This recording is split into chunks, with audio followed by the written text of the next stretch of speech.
లకు పాల్పడుతున్న శేఖర్ అనే నిందితుడు పోలీసులకు చిక్కాడు. గత కొన్ని రోజులుగా జగిత్యాల జిల్లాలో వరుసగా దేవాలయాల్లో దొంగతనాలకు పాల్పడుతున్నాడని డీఎస్పీ రఘుచందర్ వెల్లడించారు. నిందితుడు ఓరి శివార్లో గల దేవాలయాలను లక్ష్యంగా చేసుకుని దొంగతనాలకు పాల్పడ్డారని తెలిపారు. ఇటీవల పట్టణ సీఐ వేణుగోపాల్ చిన్న కెనాల్ వద్ద తనిఖీలు చేస్తుండగా నిందితుడు శేఖర్ పారిపోవడానికి ప్రయత్నిస్తుండగా పట్టుకున్నామన్నారు. శేఖర్ కు సహకరించిన మహిళ పరారీలో ఉందన్నారు. అలాగే 2 రోజుల క్రితం నర్సింగ్ కళాశాల సబ్ రిజిస్టర్ ఆఫీసులో దొంగతనాలకు పాల్పడిన బాల నేరస్తుడికి అరెస్టు చేసి జువెల్ హోంకు తరలించామన్నారు డీఎస్పీ రఘుచందర్.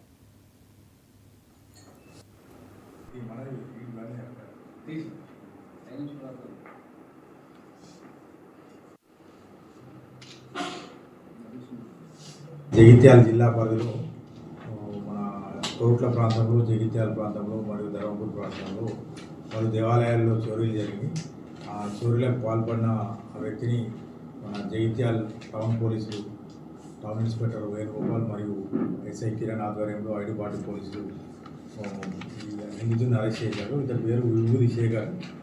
ఇతడు అలవాటు పడ్డ దొంగ నేరస్తుడు. గతంలో దాదాపు 25 కేసులలో ఇతడు నిందితుడు. 17 కేసులలో కూడా ఇతనికి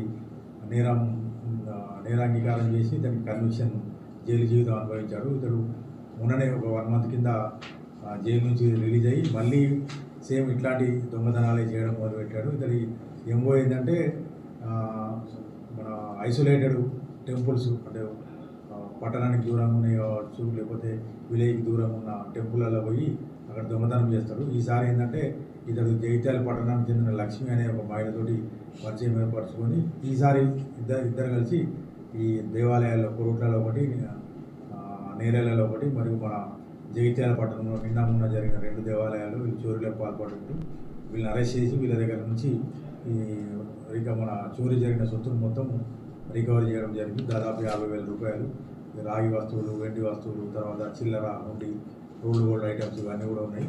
తర్వాత దీంతో పాటు ఏంటంటే మొన్న జరిగిన ఎస్ఆర్ఓ ఆఫీస్లో మరియు లేడీస్ హాస్టల్లో జరిగిన ఒక 2 దొంగతనాల దాంట్లో కూడా ఒక బాల నేరస్తుని అరెస్ట్ చేసినాము. అతని దగ్గరికి వెళ్ళి కూడా సెల్ ఫోన్ రికవర్ చేసాం.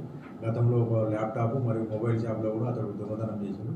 ఈ 4 కేసుల్లో అతన్ని జోనైలో